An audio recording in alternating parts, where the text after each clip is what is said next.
Uncle কেমন আছেন আপনি? ভালো আছি, তুমি ভালো? আসলাম আপনাকে একটা খবর দিতে। কি বিষয়টা কি বলো? আগে রিদিমার ওই ছেলেকে ডাক দেন। রিদিমা, আমি বলছিলাম না তোমাকে যে দেখে নিবো, আজকে তোমাদের দিন শেষ। মানুষের লজ্জা বলতেও একটা জিনিস থাকে। লজ্জা কার থাকা দরকার, এখনই তা প্রমাণ হয়ে যাবে। আঙ্কেল, আপনি যাকে নিজের মেয়ের জামাই ভাবতেছেন সে আসলে অনেক বড় একটা চিটার। এই যে আমার হাতে যেটা দেখতেছেন না, এটা হচ্ছে ফেক কাবির নাম।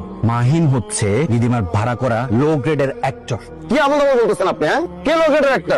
আরে আমি তো কিছুই বুঝতে পারছি না। কি হয়েছে আমাকে একটু বহুত খুলে। না আসলে রানা ভাই যা বলছে সব সত্যি। আমি আর মাহিন বিবাহিত না।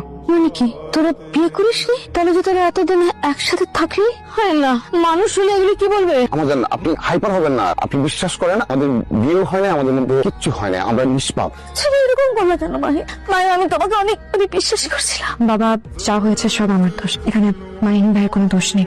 আন্টি, আঙ্কেল, এত কিছু হওয়ার পরও আমি রিদিমাকে রিদিমাকে কি বিয়ে করতে চাও? তোমার তো সাহস কম না? অনেক হয়েছে। আর একটা কথা তুমি বলো, আজকে সবকিছু হয়েছে তোমার জন্য, এটার জন্য তুমি দায়ী। তুমি সমস্ত নষ্টের মূলে। তুমি আমাদের বাসায় আর কখনো এসো না। আঙ্কেল, তুমি যাও। যাও, আমাদেরকে সুস্থ থাকতে দাও, যাও। চলে যাচ্ছে।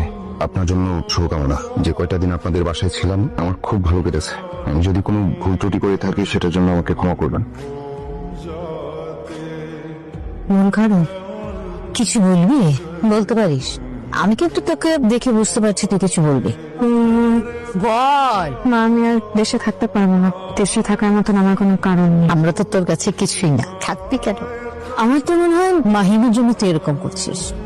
আব্বা, আঙ্কেল, আমি তাহলে আসি। আর আমি যা করেছি তা করে আমাকে ক্ষমা করে দেবেন। এত সহজে তো আর সবকিছু থেকে ক্ষমা পাওয়া যায় না। বসো, কথা আছে। জি বলেন। কষ্ট লাগছে? জি, কষ্ট তো একটু লাগছেই। কেন? এত বড় বাড়ি আরামে এসেছিলাম, ওই একটু মায়ে জড়িয়ে গেছে আর কি। বাড়ির জন্য মায়া কাজ করছে, হৃদির জন্য মায়া কাজ করছে না।